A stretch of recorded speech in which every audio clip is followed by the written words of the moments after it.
Yong. Anak sapa iki? Putraku. Oh. Putramu jenengan to? Iya. Wah, entuk juragan anyar aku.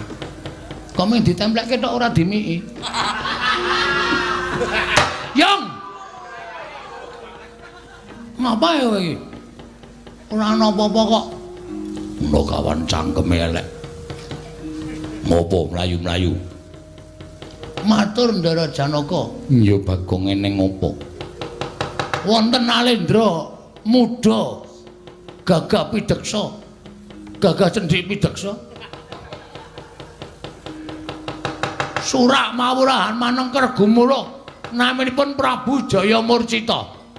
Kepengin ngayonaken Dewi Wara Sembadra winengku garwa wonten negaring Plangkawati.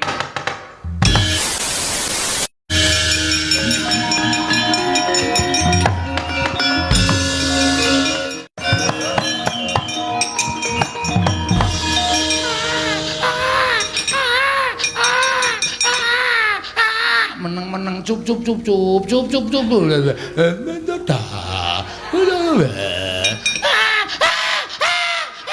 Malah gila. Mengkon menenge angel ora. Mari aku dikeplak bose. Yo kene Petro, mboten ngertos niki adawesipun Glorawati ken nyusulke sampean. Wah, Bimanyu anakku aja nangis, ayo tak gendong tak jak perang le.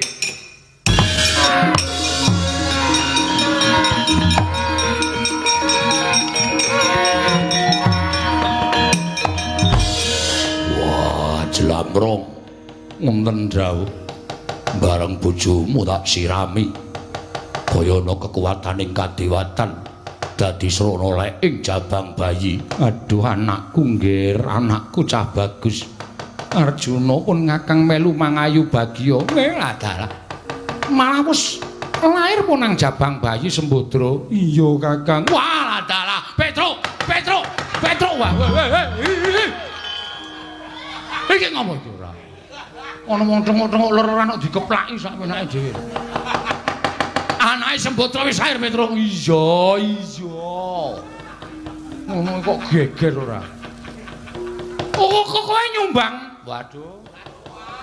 Ha iki sing marai rekoso iki. Mengke kula kare para kawan tak iuran. Iuran 20 sekuler. Kula nderek mangayu bagya. Ucap carita nalika semanten kalaning jagat gawaning para dewa. Wahyu Widayati